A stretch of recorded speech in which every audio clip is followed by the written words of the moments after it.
नमस्कार, आप देख रहे हैं न्यूज इंडिया। आपके साथ मैं हूं अभिषेक। जिस देश में लड़कियों को देवी माना जाता हो, जहां उनकी पूजा की जाती हो, जहां उनकी तुलना मां लक्ष्मी, मां दुर्गा से की जाती हो, उस देश में बीते कुछ हफ्तों में लड़कियों के साथ जो हुआ है वो बहुत शर्मनाक और हैरान करने वाला है।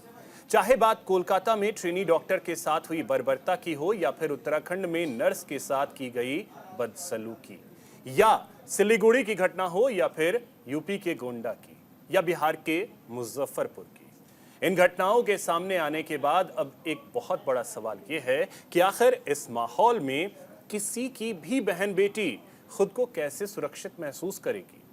हालांकि इन घटनाओं के सामने आने के बाद पुलिस हरकत में जरूर आई, आनन फानन में आरोपियों को गिरफ्तार भी किया गया, लेकिन क्या जिस लड़की के साथ ये वारदात हुई उस पर और उसके परिवार को इसकी वजह से जो पीड़ा झेलनी पड़ी उसे कौन दूर करेगा। कोलकाता में ट्रेनी डॉक्टर के साथ जो कुछ हुआ वो कोई पहली और आखिरी घटना नहीं है। कोलकाता में लड़की के साथ हुए रेप हत्या को लेकर लोगों का गुस्सा अभी शांत भी नहीं हुआ था कि उत्तराखंड समेत देश के अलग अलग हिस्सों में लड़कियों के साथ रेप और छेड़छाड़ के मामले सामने आ गए। देश के डॉक्टर प्रदर्शन कर रहे हैं। सवाल है कि प्रदर्शन से देश में महिलाओं को क्या सुरक्षा मिल पाएगी। अब देखिए देश में किस तरीके से आज प्रदर्शन देखने को मिला। अलग अलग हिस्सों की ये तस्वीरें आपके टीवी स्क्रीन पर हैं।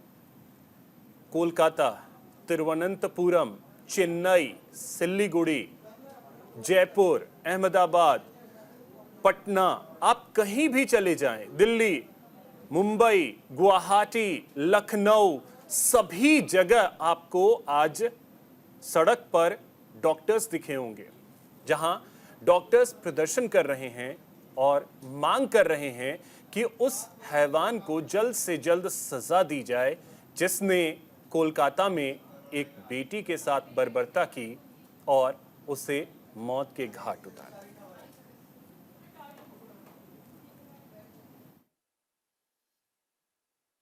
सभी ममता दीदी कहने में भी मुझे अब शर्म महसूस होता है। अगर इनको थोड़ा सा भी इनके पास वजूद है मानवता का, तो इनको इस्तीफा कर देना चाहिए। अभी डॉक्टर बेटी ने पूरे बंगाल को ही नहीं पूरे देश को शर्मसार, इनके यहाँ जो घटना हुई, जो हमारी बेटी के साथ दुष्कर्म हुई, जो गुंडों को भेजवा करके सबूत मिटाने की कोशिश की, वो उसका दर्द अभी लोगों के दिल से हटा नहीं, तब तक सिलीगुड़ी में हो गई। ये सीधा है कि टीएमसी का राज, यानी गुंडों का राज, बलात्कारियों का राज, लुटेरों का राज हो गया है। घटना हुई है वो दुखद है। वहाँ की सरकार को लेना चाहिए एक्शन, नहीं ले पा रही है वहाँ की सरकार। और कल दिल्ली में भी डॉक्टरों का बहुत बड़ा ये आंदोलन था, हम लोग देख चुके हैं। कहने का मतलब है कि अब केंद्र को हस्तक्षेप करने की आवश्यकता है ऐसे ऐसे वारदातों में, नहीं तो राज्य सरकारें फेल एक तरह से हो रही है, खास करके बंगाल में। माननीय मुख्यमंत्री যা যা করণীয় সব করছিলেন। 12 ঘন্টার মধ্যে একটা অ্যারেস্ট, তদন্ত চলছে, আরও হয়তো কিছু অ্যারেস্ট হতো যদি প্রয়োজন হয়। ফাঁসি চেয়েছিলেন, ফাস্ট ট্র্যাক কোর্ট বলেছিলেন, কিন্তু তার সত্ত্বেও সিপিএম এবং বিজেপি যাদের জমানা এই খুন ধর্ষণ এগুলোতে পরের পর এই বামরামের ইতিহাস, তারা নানা ধরনের মিথ্যা প্রচার, প্রভোকেশন, নাটক, ইভেন্ট এসব শুরু করেছে।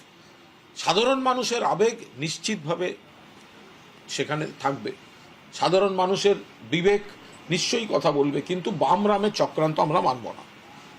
বাংলাকে ছোট করতে, তৃণমূলকে ছোট করতে এই ধরনের কাণ্ডগুলো বামরাম এরা করে যাচ্ছে। They are in severe fear. Health administration as well as state administration, they are trying to stop this movement of doctors by transferring from one place to another place. This is a kind of the behavior which shows the atrocity towards the common people as well as our doctors. I hope that health administration and state administration should understand, if they want to break this kind of movement, it will be backfire on them. तो चलिए इसी पर चर्चा करेंगे और समझने की कोशिश करेंगे कि आखिर हमारी बेटियां कब सुरक्षित होंगी। हमारे साथ एक बड़ा गेस्ट पैनल है। सबसे पहले परिचय करवा दूं, हमारे साथ स्वयं प्रकाश पुरोहित जी हैं, प्रवक्ता हैं टीएमसी के। स्वयं जी, बहुत स्वागत आपका न्यूज़ इंडिया पर। अनिरुद्ध सिंह जी हमारे साथ हैं, प्रवक्ता हैं बीजेपी के। अनिरुद्ध जी, बहुत स्वागत आपका। डॉक्टर टीना कर्माकर जी हमारे साथ हैं, प्रवक्ता हैं कांग्रेस की। टीना जी, बहुत स्वागत आपका। हमारे साथ डॉक्टर DR रॉय हैं, पूर्व महासचिव हैं IMA के। सर, बहुत स्वागत आपका न्यूज़ इंडिया पर। साथ ही हमारे साथ राजलक्ष्मी जोशी जी हैं, राजनीतिक विश्लेषक हैं। राजलक्ष्मी जी, बहुत स्वागत आपका न्यूज़ इंडिया पर। चर्चा की शुरुआत पुरोहित सर आपसे करना चाहेंगे और समझना ये चाहेंगे कि बंगाल में बेटी के साथ जो बर्बरता हुई, ऐसा लग रहा है कि ये सिलसिला सा चल पड़ा है अब सिलीगुड़ी में, और सरकार पूरी तरीके से लग रहा है कि सुस्त हो पड़ी है, सोई पड़ी है। नहीं, सरकार के ऊपर में अगर आप इसका आरोप लगा रहे हैं तो मैं इसको नहीं मानता, क्योंकि देखिए ये एक दर्दनाक हादसा हुआ है पश्चिम बंगाल के अंदर में हो, चाहे महाराष्ट्र में हो, चाहे गुजरात में हो, इसके किसी भी कोने में ये इसके खिलाफ में कड़ी से कड़ी कार्रवाई की गई है। आप मुझे एक एग्जाम्पल बताइए कि किसी राज्य की मुख्यमंत्री, ये एक संवेदनशील मुद्दा था, उस राज्य की मुख्यमंत्री 2 दिन के अंदर में उनके यहाँ पहुंचती है पीड़ित के परिवार से, और उसके पहले 12 घंटे में आरोपी गिरफ्तार होता है जो मुख्य आरोपी है। उसके अलावा तो आदेश दिया जाता है कि आप 7 दिन के अंदर में इसकी जांच कंप्लीट करिए, और नहीं तो जरूरत होगी तो हम CBI को सौंप देंगे। ये राज्य सरकार की तरफ से ये मांग की गई सबसे। तो देखिए, कहीं भी लेखना नहीं रखा गया और कहीं भी इस तरह की कोई गुंजाइश नहीं थी। मगर आज टाइम्स ऑफ इंडिया का आर्टिकल है, आप अपने दर्शकों को बताइए। टाइम्स ऑफ इंडिया में लिखा गया है कि कुछ फैक्ट और कुछ सोशल मीडिया में जो रूमर, ये जो मीडिया और सोशल मीडिया का भी बहुत इंपॉर्टेंट रोल रहेगा कि जिस तरह से कि इस चीज को बटर नमक खा करके पोसा जा रहा है, ये है वो है फलाना है, ये इसके साथ जुड़ा हुआ है, ऐसा नहीं होना चाहिए। आप आश्चर्य की बात है कि सुप्रीम कोर्ट का ऑर्डर है कि आप कभी भी किसी के साथ ऐसी दुर्घटना होती है उसका नाम नहीं लिया जाता है, उस बच्ची का नाम नहीं लिया जाता। हमने निर्भया कांड देखा है, सुप्रीम कोर्ट का उस समय जजमेंट आया था, मगर लोग फिर फेसबुक पर व्हाट्सएप पे शेयर कर रहे हैं, ये अच्छी बात। स्वयं प्रकाश जी, आपने कहा कि सरकार पर आप आरोप लगा रहे हैं। मैं सरकार पे आरोप क्यों ना लगाऊं, आप बताइए। हाईकोर्ट, कलकत्ता हाईकोर्ट ने क्या कहा था कि कलकत्ता पुलिस कर क्या रही है समझ नहीं आ रहा है, अंत में CBI को देना पड़ा। नहीं, अगर कलकत्ता पुलिस ने, जो आपकी पुलिस है, अगर उसने कर लिया होता तरीके से काम, तो CBI को तो जांच देने की जरूरत ही नहीं पड़ती। यानी कलकत्ता पुलिस कुछ नहीं कर रही थी, कुछ नहीं कर रही थी और आरोपी गिरफ्तार हो गया। कैसी बात कर रहे हैं आप? तो मुख्य आरोपी गिरफ्तार हो गया। ये मैंने नहीं कहा, हाईकोर्ट ने कहा है। हाईकोर्ट ने कहा है। देखिए, मैं हाईकोर्ट के न्यायाधीश का सम्मान करता हूँ, अगर चेयर पे बैठ करके मैं फैसला सुनूं या टीवी डिबेट पे मैं कोई बात करूं, उसके पहले मुझे ये देखना पड़ेगा धरातल पे क्या है। अगर उस दिन हाईकोर्ट ने क्या कहा कि 5-7 हजार लोगों को भीड़ आई आरती कर में वेंडलाइज करने के लिए, हुलिगिज्म करने के लिए, उस भीड़ को कलकत्ता पुलिस नियंत्रण नहीं कर सकती। अगर कलकत्ता पुलिस नियंत्रण करने के लिए वहीं पे अगर कोई फायरिंग कर दे, कुछ कंट्रोल करने के लिए कुछ कर दे, अराजक तत्वों को कंट्रोल करने के लिए, तो वहां पे आप ही लोग मीडिया वाले चिल्लाएंगे कि ये कलकत्ता पुलिस ने ये काम गलत कर, ये एक ताकती का काम हो गया। तो देखिए, ये लोकतंत्र है, सबको अपनी बात रखने का अधिकार है, सर ये बहुत संवेदनशील मुद्दा है। कल हमारी दीदी ने पदयात्रा की है, आज हमारे कांग्रेस के प्रत्येक ब्लॉक के अंदर। अच्छा याद दिलाए सर, दीदी ने पदयात्रा किस लिए की? पदयात्रा किस लिए की, जरा ये भी समझाइएगा किस लिए की? ताकि CBI जो जांच कर रही है इसको फास्ट ट्रैक से कराया जाए और जल्द से जल्द और एवरीडे। अभी तक बहुत सही, आपकी पुलिस कुछ कर ना पाई, जो कर रही है उसको करने दीजिए कम से कम। ठीक है, अनुरुद्ध जी आपके पास आ रहे हैं। अनुरुद्ध जी, देखिए बंगाल को लेकर के तो आप लोग सवाल उठा रहे हैं, बिहार के मुजफ्फरपुर में क्या हुआ है आप लोगों को पता होगा। अभिषेक जी, कहीं भी कोई ऐसी घटना होती बहुत निंदनीय और बहुत दुखद होती है। अभी जो पश्चिम बंगाल में घटना घटी है, तो पश्चिम बंगाल में ममता जी की निर्ममता हमेशा दिखती रही है, क्योंकि ये बात राजनीति की नहीं है कि बीजेपी, कांग्रेस, टीएमसी और इन सब चीजों की है। इस बात को छोड़ दीजिए कौन सी पार्टी कहाँ किस सरकार में है। भाई आप चीफ मिनिस्टर हैं, किसी भी पार्टी का आप चीफ मिनिस्टर, आप टीएमसी के मान लीजिए कि आप इंडिया अलायंस या इनकी नहीं है, आप महिला चीफ मिनिस्टर हैं, आप पॉलिटिक्स में बहुत लंबे टाइम से रही हैं, कोई आज से पॉलिटिक्स में नहीं है। हमें लगता है हम लोग तो देखते देखते बड़े हो गए उनको देखते देखते, लेकिन आपको एक अच्छे राजनीतिक परिपक्वता का परिचय देना चाहिए था। पश्चिम बंगाल के अंदर कई ऐसे बॉर्डर एरिया हैं जहां पर इस तरीके से हीनियस क्राइम होते हैं, उनकी रिपोर्ट तक नहीं की जाती है। दूसरी चीज, गंभीर चीज ये है कि अगर ऐसी घटना घटती है, लोकल पुलिस पे यहां तक की बात आई कि वो क्या कहते पैसा लेने का दबाव बना रही थी ताकि इस केस को क्या कहते रिपोर्ट न किया जाए या दूसरे टर्म्स में चेंज कर दिया जाए, ये सारी बातें हुई। एक महत्वपूर्ण चीज होता है कि भाई कि अगर मान लिया वहां लोकल पुलिस ने केस डायरी को बर्बाद करके रख दिया हो और सीबीआई जब इंक्वायरी करने जाएगी तो लोकल पुलिस के माध्यम से इंक्वायरी करेगी, लोकल थाने में एफआईआर दर्ज की जाएगी, क्योंकि उनका जुरिडिक्शन एरिया वही होता है। तो ये सबको पता है कि किस तरीके से ये लोग गुमराह करके केस को डिस्टर्ब करते हैं। आप वहां की घटना देखिए, संदेश खाली में यही हुआ था, ये वहां शाहजहां को बचा रही थी, कॉन्टिन्यूस बचाती चली गई। जब यहाँ पे एक प्रेशर पड़ा तो हमें नहीं लगता कि सीबीआई के लोग कोऑपरेट करें। कोऑपरेट क्या, 4-5 दिन के अंदर बहुत बड़ा टाइम होता है किसी केस के सबूत को, विटनेसेस को डिस्टर्ब कर देना। कौन असली गुनाहगार है, कौन गुनाह के पीछे है, ये सारी चीजें डिस्टर्ब कर दी गई हैं वहां पे। तो अब क्या होता है वो तो सीबीआई के ऊपर डिपेंड करता है, लेकिन फिर भी वहां पे ममता बनर्जी जिस तरीके से, अभी उनका कल बयान आया कि राम और बाम, बताइए इसमें भगवान राम का नाम लेके उनको क्या मिल रहा है? अनुरुद्ध जी, मैं यही तो पूछ रहा हूँ, आप ममता बनर्जी के लिए निर्ममता बनर्जी बता रहे हैं, लेकिन घटनाएं तो सभी जगह हो रही हैं। आप बिहार के मुजफ्फरपुर में, मैं अनुरुद्ध जी, जो जिस तरीके से कोलकाता का मामला आया उससे कम विभत्स मामला मुजफ्फरपुर का नहीं है। मुजफ्फरपुर में उस बालिका को घर से उठाकर ले जाया गया, उसके प्राइवेट पार्ट पे चाकुओं से वार किए गए, स्तन को काट दिया गया। इस तरीके की घटनाएं, और हम सियासत कर रहे हैं, दुख इस चीज पे होता है। सियासत की बात नहीं है, बात यह कि घटना घटनी नहीं चाहिए, लेकिन अगर ये ऐसी घटनाएं घट गई तो कम से कम लोकल पुलिस या वहां का जो सीएम है या वहां का जो एडमिनिस्ट्रेशन है उसको इमीडिएट एक्शन लेना चाहिए। बंगाल के अंदर ये चीजें नहीं दिखाई देती हैं, समस्या यहाँ आती है। अगर ऐसी दुखद घटना नहीं होनी चाहिए, लेकिन अगर ऐसी दुखद घटना होती तो टीएमसी को इतना ज्यादा पॉलिटिक्स करने की क्या जरूरत थी? ठीक है टीना जी, अब सवाल देखिए, सवाल अब इन सब के बीच ये है कि ऐसी घटनाओं पे सियासत। ठीक है अनुरुद्ध जी, आता हूं फिर से। अभिषेक जी, मजेदार चीज है, देखिए आप उनके मेडिकल कॉलेज के प्रोफेसर, जो उनका प्रिंसिपल, उनको आप प्रमोट करके नेशनल मेडिकल कॉलेज का प्रिंसिपल बनाती हैं। इसका विरोध उन्हीं के पार्टी के सांसद भी कर चुके हैं, इसका विरोध उन्हीं के पार्टी के सांसद भी कर चुके हैं। टीना जी, आपसे अब समझना चाहेंगे कि ऐसे मामलों पर भी सियासत क्यों? महिला सम्मान, महिला सुरक्षा, बेटी की सुरक्षा, ऐसे विषय पे सियासत की जरूरत है क्या? देखिए, जहां पर भी इस तरीके की घटनाएं होती हैं बेहद दुखद है, और पूरे देश की महिलाएं आज गुस्से में हैं। और आप देखेंगे कि अब पूरे देश के अंदर जिस तरीके से देशव्यापी ये जो आंदोलन हुआ है, ये प्रोटेस्ट हुआ है, इसकी वजह क्या है? इसकी वजह ये है कि देखिए, इससे पहले निर्भया केस हुआ था इस देश में, सभी लोग सड़कों पर उतर आए थे और दुर्भाग्य से हमारी सरकार चली गई थी। उस समय फास्ट ट्रैक कोर्ट बने थे।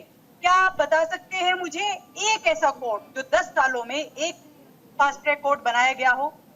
नहीं बनाया गया। क्या आप जानते हैं कि जिस तरीके से ब्रजभूषण को बचाया गया, प्रज्वल रेवन्ना के लिए वोट मांगे गए।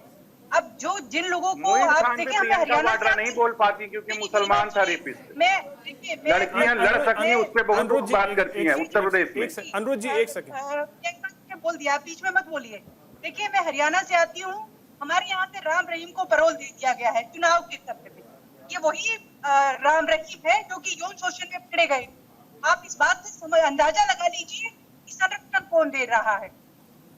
जितने भी बलात्कारी हैं, जितने भी जिन पे यौन शोषण के आरोप है, उनको संरक्षण भारतीय जनता पार्टी दे रही है। और मैं ये पूछना चाहती हूँ कि अच्छा, नवाब सिंह कौन था इंडिया अलायंस में? अनुरुद्ध जी, एक सेकंड वेट, सुन लीजिए फिर रिप्लाई कर लीजिएगा। जी, ममता बनर्जी आज पदयात्रा निकाल रही है। अरे आपके पास शासन है, प्रशासन है, सब कुछ है आपके पास, आपको थोड़ी वो शर्म नहीं आ रही? आपको तो सख्त कानून बना देने चाहिए थे। आप पदयात्रा कर रही है, अरे आप ही की तो सरकार है वहाँ पर। आप महिलाएं जो है वो किससे प्रोटेस्ट मांगे? टीना जी, वो आप ही की तो गठबंधन के साथी है ना? गठबंधन के साथी भले ही हो, लेकिन अगर किसी भी महिला के साथ, किसी भी डॉक्टर के साथ अगर ऐसा कांड होता है तो हम उनके साथ नहीं है। साफ बोल रही हूँ मैं आपके चैनल के माध्यम से। हम सब महिलाओं के साथ है। तो आप देखेंगे प्रेशर कि बनाइए ना, आप लोग प्रेशर बनाइए ना। बिल्कुल, हम लोग तो बार बार बोल रहे हैं ये बात।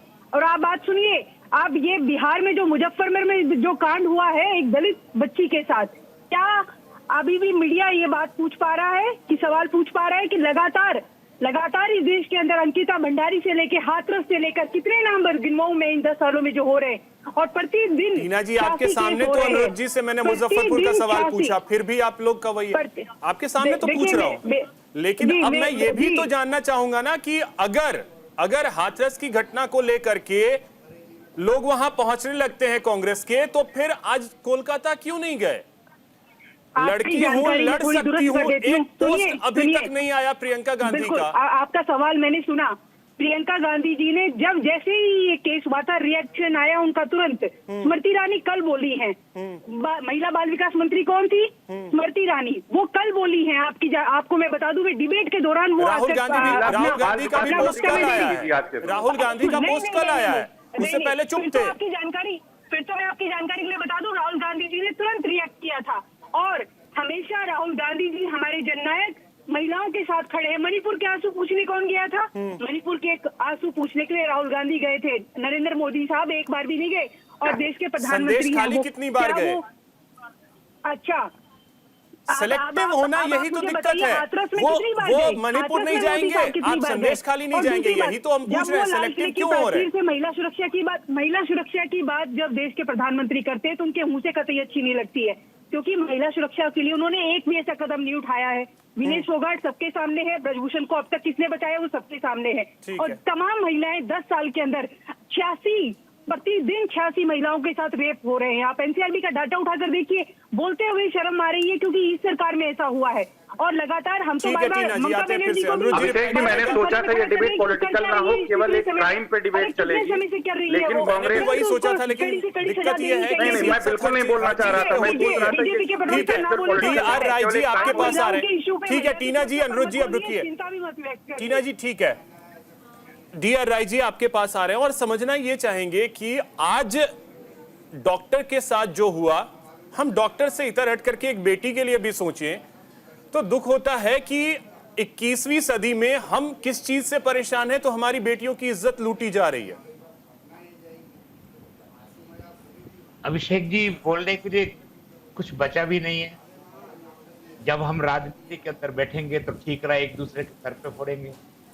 मुझे पता नहीं लगता, समझ नहीं आता कि हमारी संवेदना कहाँ चली गई है।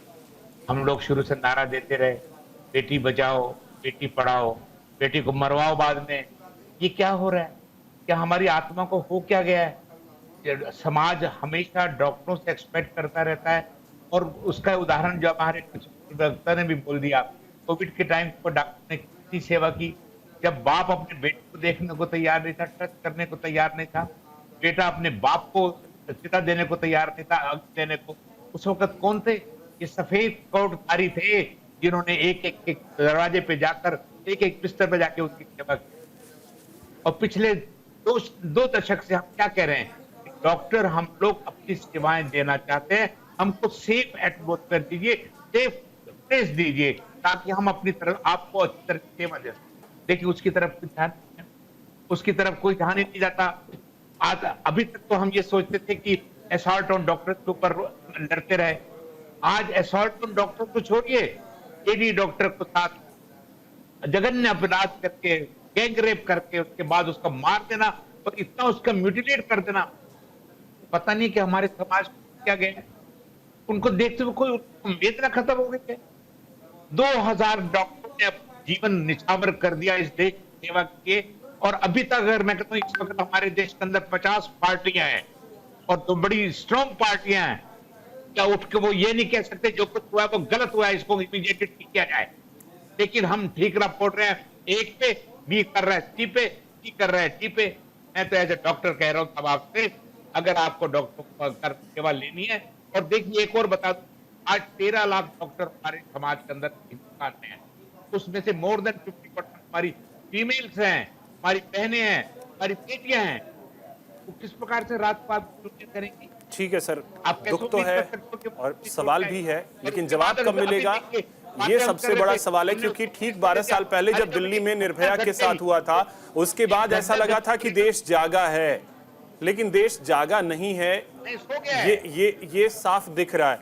ठीक है, राजलक्ष्मी जी आपके पास आ रहे हैं और समझना यही चाहेंगे, ऐसा लगा था कि देश जागा है जब 2012 में हमने निर्भया के साथ दिल्ली में जो दर्दनाक वारदात हुई, उसके बाद मोमबत्ती लेकर हमने इंडिया गेट पर जब लोगों को देखा तो लगा कि इसका संदेश देश के हर कोने में जाएगा। ठीक 12 साल बाद हम फिर वही मोमबत्ती लेकर के कोलकाता में खड़े हैं। जी अभिषेक जी, बहुत ही दुख की बात है कि लोग इतनी जल्दी भूल जाते हैं। देखिए, इस विषय पे प्रधानमंत्री जी ने भी इस बार उनके संदेश में दिया है रेड फोर्ट से कि ये ऐसे जो केसेस हैं, ऐसे जो हिंसा की जो होती है जो इंसिडेंट, इसके खिलाफ सख्त से सख्त ऐसी कार्रवाई होनी चाहिए कि लोगों को डर होना चाहिए कि ऐसे अगर हम कुछ करें तो फिर हमारे खिलाफ ऐसा कुछ होगा कि हमको सीधी फांसी ही मिलेगी। तो लोगों को, मतलब जो जनता है उनको भी कॉन्फिडेंस होनी चाहिए, खास करके हमारी बहन बेटियों को, कि हम निडर होके हमारा कामकाज कर पाएंगे। और इस विषय में तो खास करके जो लेडी डॉक्टर्स हैं, आप सोचिए कि वो मेडिकल जो रेजिडेंट डॉक्टर्स हैं वो क्या करेंगे, उनको तो सिक्योरिटी की बहुत जरूरत है। और प्रधानमंत्री जी ने सही कहा कि ये लोगों में, एक जनता में एक चर्चा की विषय होनी चाहिए कि किस तरीके से इनको एक डिटरेंट, स्ट्रॉन्ग ऐसा डिटरेंट करें। देखिए, आज हाईकोर्ट ने ममता बनर्जी गवर्नमेंट के खिलाफ ये कहा है कि ये complete failure of law and order है। उन्होंने कहा कि उनका जो उन्होंने एक स्ट्रॉन्ग कमेंट दिया हुआ है, उन्होंने ये पूछा है कि ऐसे कैसे वो पुलिस के मौजूदगी में इतना बड़ा मॉब जाकर वो पूरी जो व्याख्या का वो जो क्राइम सीन है वहां पर कैसे वो वैंडलिज्म कर सकते हैं। मतलब कहीं पे भी कोई लॉ एंड ऑर्डर ही नहीं है। और जो मुख्य आरोपी है वो एक पे वो आरोपी नहीं है बाय द वे, और उसको भी आप देखिए कि वो कौन था, वो वहां पे सिविल पुलिस था। मतलब उसके बैकग्राउंड को कोई चेक ही नहीं किया हुआ था। आप सोचिए कि क्या लॉ एंड ऑर्डर होगी वहां। बिल्कुल, लॉ एंड ऑर्डर ये अगर एक और चीज सवाल ये है कि ये कहीं ना कहीं मानसिकता, उस पर चोट करने की जरूरत है। क्योंकि ये जो इस तरीके के वारदात सामने आ रहे हैं, ये मानसिकता से जुड़ा है। इस पे आगे चर्चा जारी रखेंगे, एक छोटे से ब्रेक के लिए रुक रहे हैं, जल्द लौटते हैं।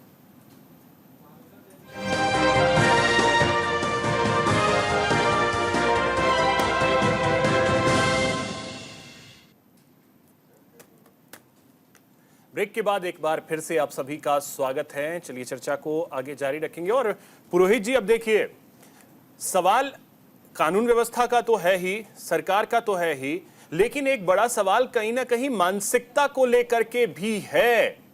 आप लोग सभी राजनीतिक दलों को यह भी तो समझने की जरूरत है कि यह मानसिक बीमारी है। अगर कोई किसी का रेप कर रहा है तो हमें लड़ना उससे भी है, वहां एकजुट होने की जरूरत है।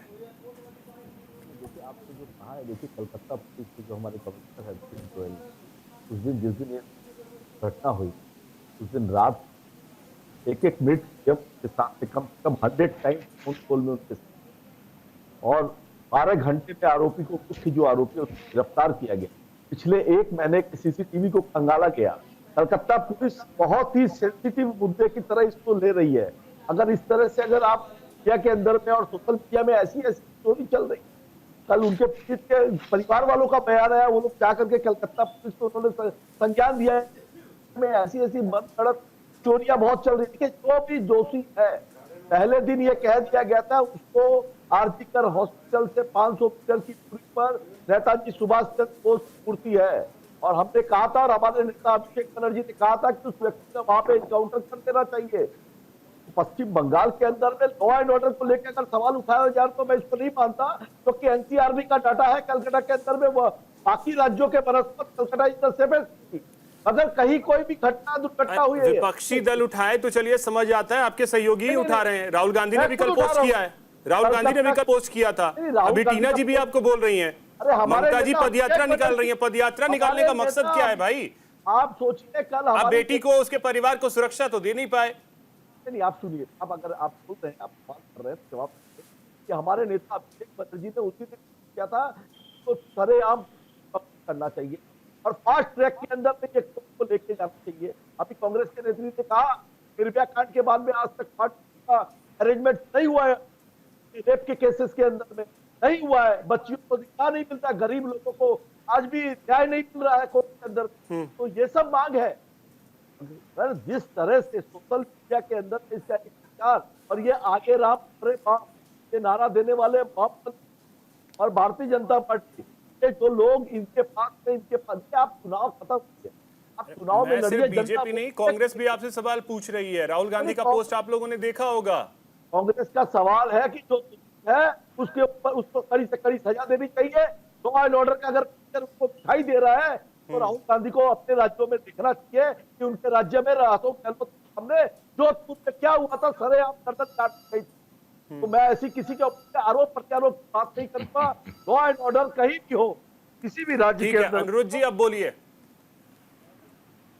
अभिषेक जी, मैं ये सोच रहा था कि आज का डिबेट जो है राजनीति से ऊपर उठ के और एक जघन्य अपराध के बारे में होगा और कैसे इस सेंसिटिव मुद्दे को कैसे सॉल्व किया जाए और कैसे बेहतर कानून व्यवस्था हो, इन सब चीजों पे चर्चा होगी। क्योंकि एक बड़े काफी सीनियर लोग हैं, वरिष्ठ लोग हैं, लेकिन जिस तरीके से कांग्रेस, आपके नेता अमित मालवीय है जो आईटी सेल के अंदर में सोशल मीडिया में, सुन लो महाराज, रोहित जी सुन लीजिए, रूमर्स फैलवा रहे हैं। सुन लो, मैं बोल नहीं रहा हूँ, मैं बोल नहीं रहा हूँ कि विषय बहुत सेंसिटिव है, मेरा बोलना बहुत ज्यादा अच्छा नहीं लग रहा है, मन में बहुत वेदना है, कर लीजिएगा, बोल नहीं रहा। रोहित जी रिप्लाई कर लीजिएगा। साधु संत बन के बैठे हैं ये जो बोल रहे हैं कि भाई हमको एकदम, अरे बिहार में क्या हुआ उसके बारे में आप एक ही बात नहीं करेंगे, कितना आंदोलन किया बिहार के, आप बोलिए। पुरोहित जी सुन लीजिए, रिप्लाई कर लीजिएगा। आप जब बोल रहे थे वो सुन रहे थे ना। मुद्दा है, सेंसिटिव होके बात करनी चाहिए। दिक्कत पुरोहित जी, दिक्कत क्या है ना, मैंने कानून व्यवस्था सरकार इन सब से इतर मानसिकता की बात की थी, आप सफाई देने पे आ गए। ठीक है, मैंने मानसिकता की बात की थी, मैं जानता हूं कि ये मानसिक बीमारी है। क्लियर मानसिकता है। देखिए ऑर्डर की, अब पुरोहित जी सुन लीजिए, अनुरुद्ध जी को सुन लीजिए, उसके बाद रिप्लाई कर लीजिएगा प्लीज सर। अगर पश्चिम बंगाल में 12 घंटे में गिरफ्तारी हो जाती है, यहाँ का लॉ एंड ऑर्डर खराब है। 12 घंटे में, हाँ सर, लॉ एंड ऑर्डर है ही, तभी तो कोलकाता में अभी मामला चल रहा था, सिल्लीगुड़ी में एक बेटी के साथ और हो गया। इसी को तो कानून व्यवस्था कहते हैं। ये ना, ये अगर हाई रोड में गलत, अब रुक जाइए, बाकी लोगों को सुन लीजिए, उसके बाद फिर रिप्लाई कर लीजिएगा। अनुरुद्ध जी बोलिए। अभिषेक जी, बहुत सेंसिटिव विषय है, चिल्ला मैं भी सकता हूं, लेकिन मन में इतनी वेदना है, किसी भी राज्य में किसी भी दल की कोई भी सरकारें हो, मैं बिल्कुल, आज मेरा ऐसा मन था, बड़ा आहत मन था, मैं नहीं चाहता था कोई राजनीति का विषय बोलूं, कुछ राजनीतिक बातें, लेकिन हमारे कांग्रेस के को पैनलिस्ट ने केवल राजनीति की बात किया कि यहाँ पे वो हुआ, वहां पे ये हुआ, ऐसा हुआ। मैं कभी नहीं चाह रहा था कि ये चर्चा हो, क्योंकि ऐसे जघन्य अपराध की हमें चर्चा आज के सभ्य समाज में करना पड़ रहा, ये हमारे लिए कितने दुखदायी विषय है। लेकिन जब राजस्थान में कांग्रेस की सरकार थी, गहलोत जी की सरकार थी, तो एनसीआरबी का डेटा छोड़िए, आपके यहाँ तो क्या कहते हैं, आपके यहाँ के लोग क्या बोलते थे, अलवर में घटना घट गई थी, कर्नाटक में भी आपकी सरकार है, छत्तीसगढ़ में आपकी सरकार, आदिवासी महिलाओं के साथ क्या हुआ करता था। खैर, आज वो चर्चा का विषय नहीं है। चर्चा का विषय ये है कि हमारे डॉक्टर भाई बहन हड़ताल पे चले जाते हैं। वो सच में बात तो बिल्कुल सही है, जब कोरोना काल तक यही लोग काम कर रहे थे, रात दिन सफेद कोट डाले काम कर रहे थे भगवान बन के। हमारे मन में जो, लोगों के मन में एक तरीके से अलग सी भावना डेवलप हो जाती है। और दूसरी चीज, राज्य सरकारें जो आके कहीं ना कहीं इंपोज कर देती है कि भाई ये राम बाम उल्टे सीधे बयान देने शुरू। भाई सीधी सीधी बात ये है कि टीएमसी के महोदय सुन लीजिए, आपने 4-5 दिन संदेश खाली में कुछ किया ही नहीं था, और इसमें जो 5-7 दिन के अंदर टेक्निकल विषय, क्योंकि यहाँ पे कोई लीगल मैटर का सब्जेक्ट एक्सपर्ट नहीं बैठा हुआ है, अदरवाइज 4-5 दिन में आपने केस डायरी बर्बाद कर दिया। वो व्यक्ति जो पकड़ा गया वो सही गुनहगार है या नहीं ये भी नहीं पता है। हो सकता है उसके पीछे कुछ और है। आखिर में आपको अपने प्रिंसिपल को हटा के प्रमोशन क्यों करना पड़ा? सस्पेंड होता नहीं होता है। आपने प्रिंसिपल का प्रमोशन किया, टीएमसी के गुंडों को जाके वहां सबूत मिटाने की क्या जरूरत थी? जाहिर सी बात है कुछ न कुछ दाल में काला है। एक मूवी थी जिसमें अक्षय खन्ना और अजय देवगन थे और बिहार की बात की बहुत पहले वहां एक हत्या हुई और उस हत्या के लिए सीबीआई इंक्वायरी इंपोज की गई। पता चला लोकल पुलिस सारा सबूत ही मिटा के बैठी हुई थी। तलवार केस सबको पता है और आप गाना गा रहे टीवी, किसको मूर्ख बना रहे हैं? मूर्ख आप बना रहे हैं। ऐसा जो आप किसको आप मूर्ख बना रहे हैं? 12 घंटे कौन सी 12 घंटे में एफआईआर हुई? लोकल पुलिस तो वहां दबाव डाल रही थी, पैसा लेके क्या कहते समझौता कर लीजिए उनके माँ बाप पे। 12 घंटे में एफआईआर आपने दर्ज किया था वहां पे।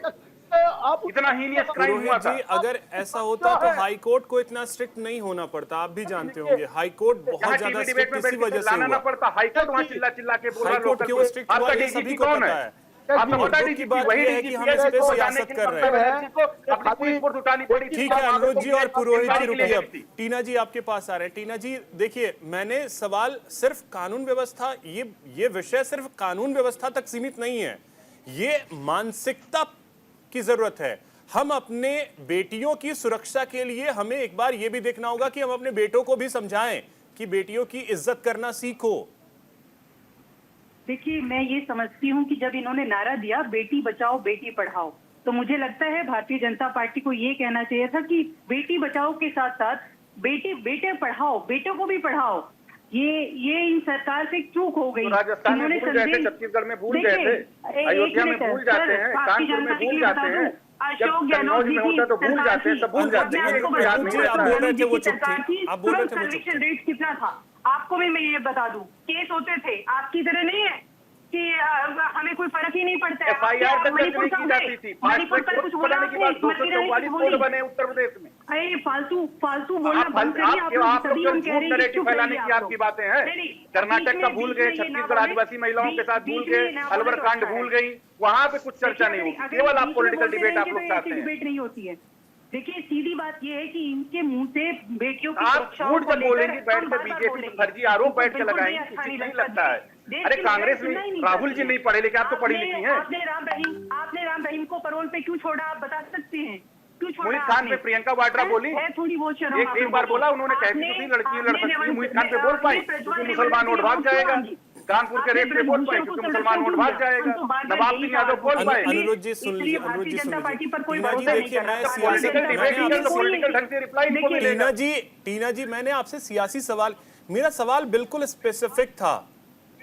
आज मन में मेरा सवाल कुछ और था। आप बिल्कुल मैं तो राजनीति में फिर उसको लेकर के जा रही हैं। चूंकि आप महिला हैं, आप बेहतर तरीके से इसे समझ सकती हैं कि महिला का नो मीन्स नो होता है। जबरदस्ती महिला के साथ अगर की जा रही है तो इसमें कहीं ना कहीं उन लड़कों की मानसिकता, उनकी परवरिश पर सवाल है। बिल्कुल। ये देश में नजीर कौन पेश कर सकता है? ये तो प्रधानमंत्री मोहित खान कब पढ़ा था? जब कांग्रेस था, जवाहरलाल नेहरू प्राइम मिनिस्टर थे। लाल किले से अख्तर साहब कब पढ़े थे? 70 साल की उम्र में नेहरू जी प्राइम मिनिस्टर, नेहरू जी पढ़ा नहीं पाए थे क्या उनको? महिला सुरक्षा के लिए बोलेंगे या फिर उनके लिए काम भी करेंगे, या सिर्फ यही बोलते रहेंगे कि हाँ हमने ऐसा किया, महिला सुरक्षा पर चिंता ही व्यक्त करेंगे? अरे आपके पास तो 10 साल सरकार में थी, आप तीसरी बार भी सरकार में, आप तो केंद्र में बैठे हैं ना। मोहित खान जब पढ़ा था तब तो राज्य सरकार आप किसी केंद्र में भी अनुरोध जी प्लीज पढ़ा पाई थी क्या? अनुरोध जी प्लीज प्लीज नहीं, मैं ये कह रहा हूँ कि ये डिबेट का डिस्कशन, इसमें वेदना है। आप महिला हैं, आपको सोचना चाहिए। डॉक्टर आज हड़ताल पे हैं। देखिए प्रधानमंत्री साहब अगर देश में नजीर पेश करते आज हम सबको मिलकर उनके साथ खड़े होना चाहिए। नहीं होता।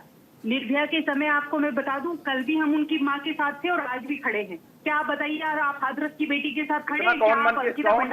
अलवर में आप खड़ी थी? मोहित खान ने जो किया वहाँ खड़े हैं आपकी नेता प्रियंका वाड्रा जी रोज ट्वीट करती थी लड़कियों लड़ सकती हूँ। फूल मालाएं कौन पहना रहा है? उसके बाद कानपुर में क्या कहते हैं वो मौलाना जो है ये बलात्कारियों का संरक्षण करती है, इसलिए ये देश की जनता, महिलाएं खासतौर पर अब ज्यादा मत बुलवाइए। ठीक है अनुरोध जी और अब ज्यादा मत बुलवाइए। अब इनकी पार्टी में समझ रहा हूँ बोलना। DR राय सर आपसे एक चीज अब समझना चाहेंगे। पीड़ा होती है सर जिसकी कोई अंत की कोई सीमा नहीं। अगर इस तरीके की खबर आती है, आप डॉक्टर हैं, आपके पास तो और ज्यादा ऐसी चीजें आती होंगी, क्योंकि कई ऐसी घटनाएं हैं जो मीडिया के सामने नहीं आती हैं, वो दबकर रह जाती हैं। अभिषेक जी, आप कह रहे हैं हमारे पर क्या आती है, बहुत व्यथित है। मैं आपको फिर शब्द बोल रहा हूँ, बहुत व्यथित है। आज 12-13 लाख डॉक्टर समाज वाले, गवर्नमेंट के हॉस्पिटल, प्राइवेट हॉस्पिटल, हमने बड़ी बड़ी मन मार के ये डिसीजन लिया कि हमको 24 घंटे की अपनी सर्विस को विड्रॉ करें, लेकिन इमरजेंसी चलने दें। अब हमारे जितने भी गांव से लोग भाग भाग के शहरों में आते हैं, अपने आप को दिखाने के लिए उनको वापस जाना पड़ रहा है। हमारा मन व्यथित है उनके लिए भी, लेकिन कोई पार्टी में से बोलने को तैयार नहीं है। ये जरूर कहे कि तूने अपने टाइम पे ये किया, तूने अपने टाइम पे ये किया, तुमने ये किया, तुमने क्या कर लिया, तुमने क्या कर दिया। कोई ये कहने को तैयार है कि मैंने ये किया, मैंने अपने देश के अंदर ये किया और मैं आज ये करना चाहता हूं। आज वक्त आ गया है। देखिए, संवेदना तो मैं राजनीति नहीं करना चाहता हूं। मैं ये कहना चाहता हूं, इस वक्त वो लड़की बेचारी 36 घंटे की ड्यूटी करने के बाद सुस्ताने के लिए एक कॉन्फ्रेंस हॉल, उसके लिए कोई उस जगह पर नहीं है, वहां पे डॉक्टर के सोने की जगह है, कॉन्फ्रेंस रूम में जाके सो रही है। और रात के 2 बजे कोई ऐसी बंदा आता है तो क्या दुष्कर्म होता है, उसके बाद उसको मार, जो भी मैं नहीं जानता, चला गया। सुबह हॉस्पिटल का अथॉरिटी कहती है कि आपकी बेटी बड़ी सीरियस है, जल्दी आइए। उसके माँ बाप फोन कर रहे हैं, फोन पे फोन कर रहे हैं, नहीं उठा रहा कोई भी। जब फोन उठाया तो आपकी बेटी ने सुसाइड कर लिया है। कौन सी संवेदना की बात कर रहे हैं आप? माँ बाप भागे भागे अपने पड़ोसी को लेके अस्पताल में जाते हैं। 3.5 घंटे उनको सड़क पे खड़ा किया गया, बेटी को देखने तक नहीं दिया गया। कौन सी संवेदना की बात करते हैं? सिर्फ डॉक्टरों से आप देना चाहते हैं, डॉक्टर की सेवा चाहते हैं। अगर आपकी बेटी के साथ ये होता, मैं उस वक्त आपसे पूछता, आप दूसरों की बेटी बेटी है, अपनी मेरी बेटी बेटी है, दूसरों की बेटी बाजारू चीजें हैं क्या? मैं आज भी कहता हूँ, पार्टी पॉलिटिक्स के ऊपर उठिए, इस प्रकार का कानून बनाइए। अगर इस प्रकार की कोई घटना हो तो उसको सलाम फांसी दीजिए और इतना से उनको सिक्योरिटी दीजिए। किसी की हिम्मत ना हो कि डॉक्टर के ऊपर पूरी नजर से देखे। पिछले 2 साल का विचार उठा के देखिए, केरला के अंदर एक लेडी डॉक्टर एग्जामिन कर रही थी और एग्जामिन करते करते एक पेशेंट था, उसको चाकू मार के वहीं मार दिया। उसके बाद अलवर में क्या हुआ, उसके बाद क्या हुआ, मैं नहीं कहना चाहता। मैं फिर आपसे कह रहा हूं, हमने डॉक्टरों ने समाज में 20 साल, बिल्कुल हम ये कह रहे हैं कि राय सर, इसमें 2012 के बाद लगा था कि हालात बदलेंगे, ताकि कोई 2012 के बाद, ठीक है राय सर आते हैं फिर से। राजलक्ष्मी जी, 2012 के बाद लगा था कि हालात बदलेंगे। हालात बदले हैं, इसमें कोई दो राय नहीं है। हालात बदले हैं, बदले इस तरीके से हैं कि संख्या बढ़ गई है रेप की। जी, इसका कारण ये भी हो सकता है कि रिपोर्टिंग ज्यादा हो रही। लेकिन ये एक और विषय मैं कहना चाहती हूँ कि मुझे, अच्छा, इसमें राजलक्ष्मी जी, इसमें ये चीज, केसेस सामने आ रहे हैं, ये वजह, या कहीं ना कहीं जो दोषी हैं उनको सजा उस तरीके से हम नहीं दे पा रहे हैं? जी बिल्कुल। देखिए, जैसे मैंने पहले भी कहा कि एक स्ट्रॉन्ग डिटरेंट होना चाहिए कि अगर कोई भी अपराधी ऐसा कुछ करे तो उस वक्त उसको कम से कम एक बार तो ये चेतावनी होनी चाहिए खुद को कि अगर मैं ऐसा करूं तो फिर मुझे बहुत बड़ी इसकी जो है भरपाई करनी पड़ेगी। अगर आज वो डिटरेंट नहीं है तो फिर वो, अगर देखिए वो जो केस है वो ऐसे ही स्ट्रेच होता रहा, उसका पता नहीं क्या होने वाला है। और मैं ये भी कहूँ कि ये केस में, जैसे मैंने पहले भी कहा कि एक में वो अपराधी नहीं है, ये संशय है कि उसमें शायद गैंग रेप किया हो। और अगर जैसे इस हफ्ते के अंत में अगर समझिए उनको फांसी दे दी जाती है तो इन्वेस्टिगेशन वहीं पे खत्म हो जाता है। तो ये कोई तरीका नहीं हुआ। और मुझे एक बात की बड़ी दुख हुई, ये जो है बेटी बचाओ बेटी पढ़ाओ, ये कोई ऐसी जोक वाली बात नहीं है। इसके ऊपर से ये जो कॉमेडी करते हैं, जो उसके ऊपर से बार बार उसका जो है उछालते रहते हैं नाम, ऐसा नहीं है। वो देखिए बहुत ही एक गंभीर विषय के बारे में है, जो है भ्रूण हत्या। और वो भ्रूण हत्या है उससे बचाने के लिए बेटियों को, उसके लिए बनाया हुआ था बेटी बचाओ बेटी पढ़ाओ। और आज भी जो है, जो 15 अगस्त को जब प्रधानमंत्री जी ने कहा, वो बड़े सेंसिटिव विषय है। कि सभी ने इसके ऊपर थोड़ा सा सोच विचार करना चाहिए, इसके ऊपर चर्चा होनी चाहिए कि किस तरीके से ये जो अपराध हो रहे हैं उसको हम रोक सकें। इसको हमने राजनीति से ऊपर सोचना चाहिए, ये नहीं कि ये प्रधानमंत्री जी ने कहा तो ये भाजपा के हैं तो हमने इसको पूरी तरीके से विरोध करना चाहिए। तो बेटी बचाओ बेटी पढ़ाओ ये कोई मजाक के विषय नहीं है। आप अगर उसको सोचें तो फिर आप ये सोचेंगे कि अपनी बेटियों को, अपनी बहनों को किस तरीके से आप सुरक्षित रख सकते हैं। तो उसको आप और ये मजाक बनाने का विषय कतई नहीं है, क्योंकि ये आंकड़े भी बताते हैं कि इस योजना के बाद भ्रूण हत्या जो है उस पर कहीं ना कहीं लगाम लगा है, लोग इसको लेकर के जागरूक हुए हैं। ये भी एक बड़ी सच्चाई है। जी बिल्कुल, देखिए जो भ्रूण हत्या जो हो रही थी उसकी कम से कम कुछ हद तक तो संख्या कम हुई है। मैं ये नहीं कह रही कि पूरी तरीके से बंद हो गई, लेकिन हाँ, कम आज भी बहुत ही चिंताजनक विषय है, लेकिन फिर भी कम से कम प्रधानमंत्री जी के इस इनिशिएटिव की वजह से कम कुछ तो एक अवेयरनेस हुआ है, और उस अवेयरनेस में सभी ने शामिल होकर करना है। ये नहीं कि भाजपा वाले करेंगे और कांग्रेस वाले इसका विरोध करेंगे। नहीं, ये तो अगर भारत सामाजिक बदलाव की चीज है, और सामाजिक बदलाव की चीज में कोई एक पार्टी शामिल हो जाए ये संभव है नहीं। ठीक है पुरोहित जी, अब आपके पास आ रहे हैं। अभी आपने राय सर को सुना होगा कि किस तरीके की संवेदना वहां उस रात दिखी थी, और आप लोग कह रहे हैं कि सरकार सजग है, सरकार जगी हुई है। सरकार तो सोई हुई दिख रही है सर। देखिए 14 अगस्त को ममता बनर्जी जब मिडनाइट का किया था तब उन्होंने कहा, मेरे पास जब फोन आया मेडिकल कॉलेज में ये कांड हुआ उस समय वो झाड़ थी, उनके पास फोन आते ही उन्होंने डायरेक्ट टीपी को भेजा। टीपी क्या कमिश्नर ऑफ पुलिस को लगाया के लिए, और वहां का जो एसीपी है उसे बर्खास्त किया गया। अगर कहीं कोई है, अगर हमारी कहीं भी कोई गलती है, कहीं भी कोई व्यक्ति दोषी है, कोई भी व्यक्ति मिला हुआ है, वो सबको बुलाया जा रहा था। लाल बाजार पुलिस इन्वेस्टिगेशन के सबको बाकायदा एक बुलाया जा रहा था, फोकस किया गया था। नंबर 2, देखिए मैं इस पर आपकी सबसे मुख्य, आप कहिए कि डिबेट अभी 10 मिनट में खत्म हो जाएगी, मुझे बोलने दीजिए। देश के अंदर में जिस तरह से ड्रग्स पकड़े जाते हैं सर, उस लेडी डॉक्टर के परिवार के बाइट को आपने सुना है? पुरोहित सर, उस लेडी डॉक्टर के परिवार के बाइट को आपने सुना है? उस परिवार के साथ हूँ, उनके दुख में दुखी हूँ, उनके दर्द के साथ मेरा दर्द है। देश के अंदर में कहीं भी इस तरह की घटना हो, अगर ये किसी पढ़ने वाली, मैं बोलूँ किसी साथ में रहने वाली बच्ची के साथ हो तो भी ये गलत। आज मैं धन्यवाद देना चाहूंगा देश के डॉक्टर को, जिन्होंने इस मुद्दे को बहुत बड़े लेवल में, अगर इसका जिस तरह से राजनीतिकरण करने के लिए वामपंथी और कुछ लोग तो भारतीय जनता पार्टी के लोग मिल करके सोशल मीडिया का मिसयूज किया है। अभी मैं आपको ऐसे पोस्ट भेजूंगा जिसको बाकायदा अलर्ट है। कल उनके परिवार ने कहा है, मेरी बच्ची की तस्वीर आप ट्विटर हैंडल फॉलो करिए, जस्टिस फॉर नाम देकर लिखा हुआ है बच्ची का, मगर कोई विरोध नहीं है, सब मजे ले रहे हैं, फोटो लगा रहे हैं।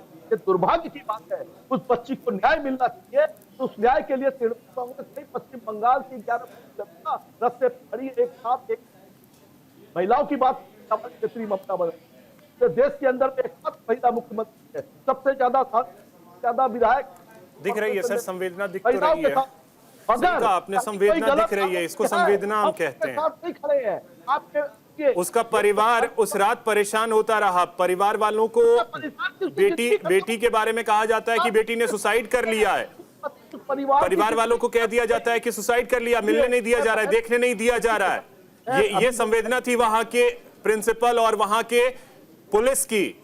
अभी पुलिस ने 3 घंटे बाहर बिठा कर रखा, ये संवेदना थी उस पुलिस की। तब जाकर के हाईकोर्ट सख्त हुआ, हाईकोर्ट यूं ही सख्त नहीं हुआ। नहीं, देखिए आपको बात है, ये आप आरोप, मैं आरोप नहीं लगा सर, बाइट आप सुने ना उस परिवार की। उस परिवार पे तो विश्वास है, या उस परिवार पे? मीडिया को तो आपने साइड ही कर दिया, मीडिया पे मत विश्वास कीजिए, उस परिवार पे तो विश्वास कीजिए जिसने अपनी बेटी को खोया है। हमें ममता बनर्जी का साथ मिलता है, ये उस परिवार का बयान है, अगर मीडिया नहीं दिखाता है। परिवार वाले का बयान है कि ममता बनर्जी ने कल जब पदयात्रा की है, उस परिवार वालों का बयान है कि हमें इधर। अरे सर, पदयात्रा करके दिखाना क्या चाह रहे हैं? क्या परिवार वाले ममता बनर्जी अपना ही विरोध कर रही हैं क्या? क्योंकि सरकार में तो वही है, अपना ही विरोध कर रही हैं सड़क पे उतर के। विरोध उसका नहीं है, विरोध जो जांच सीबीआई के पास में है। अगर सीबीआई वालों को आप ये कह रहे हैं कि आप डेली अपडेट करिए कि आप जांच कहां तक आगे बढ़ी। ठीक है अनिरुद्ध जी, देखिए सबसे बड़ी जिम्मेदारी आपकी है, क्योंकि केंद्र में आपकी अब सरकार है। कुछ ऐसा कीजिए सरकार कि मतलब मिले, ऐसी सजा मिले कि दुनिया देखे और उसके बाद रूह कांपे। अगर कोई सोचे रेप के बारे में, रूह कांप जाए, कम से कम ऐसी तो सजा मिले इन रेपिस्ट को। अभिषेक जी, बात ममता जी के मुख्यमंत्री हैं उस पर नहीं की जा रही है कि सबसे बड़ा सवाल उनके नियत पे उठ रहा है। मैं भी आप मेरे साथ में पैनल पे वरिष्ठ डॉक्टर बैठे हुए हैं, जैसे मैं उनकी बातें सुन रहा हूं और जो ऑटोप्सी रिपोर्ट है दोनों को कोरिलेट करिए तो आप ये कहा जा रहा है एसीपी को सस्पेंड कर दिया गया, डीसीपी को सस्पेंड कर दिया गया, ये कर दिया गया, वो कर दिया गया। भाई कोई सुसाइड करेगा, अथॉरिटी अगर फोन कर रही है और ये कह रही सुसाइड करेगा तो दोनों टांगे टूटी मिलेंगी, आंखों में चश्मे घुसे मिलेंगे, ऐसा नहीं होता है। ऐसे दुर्दांत नहीं कोई होगा कि क्या कहते हैं वो इस तरीके से कौन सुसाइड करता। तो पहली चीज ये है कि आपने उसको ढकने का प्रयास किया, आपसे नीयत पर शक उठाया जा रहा है कि आपने उस घटना को ढकने का प्रयास किया ममता जी की सरकार ने, और जब वो घटना नहीं ढकी, हाई कोर्ट ने कॉग्निजेंस लिया, वो चीजें आगे बढ़ी, तब आपको दर्द हो रहा कि क्या कहते हैं ऐसा नहीं हुआ, वैसा नहीं हुआ। पदयात्रा आपके यहाँ क्योंकि कॉन्टिन्यूस घटना घट रही है, क्योंकि काफी ऐसे बॉर्डर डिस्ट्रिक्ट है जहां से रिपोर्ट होती ही नहीं है। अनुरोध जी, मेरा सवाल कुछ और था। कुछ ऐसे कानून बनाइए प्रभु कि ऐसे रेपिस्ट को लटकाया जाए फांसी पे। कि आप उत्तर प्रदेश में देख लीजिए, कहीं भी देख लीजिए, हमारे ऐसे वक्त में रूह कांप जाती है जब फोटोग्राफ्स दिखते हैं, वीडियो दिखते हैं, घटनाएं सुनते हैं, रूह कांप जाती है। रात को चला दिया गया, इंडिया को जाने नहीं दिया गया था हाथरस में। चलिए, वक्त मेरे पास इतना ही है। बहुत शुक्रिया आप सभी का हमारे साथ जुड़ने के लिए और इस चर्चा में शामिल होने के लिए। देश के सामने एक बहुत बड़ा सवाल है कि हमारी बेटियां आखिर कब सुरक्षित होंगी। इसके लिए कहीं ना कहीं हम अपने बेटों को भी बेटियों की इज्जत करना सिखाएं तो शायद ऐसी वारदात सामने ना आए। फिलहाल इतना ही। नमस्कार।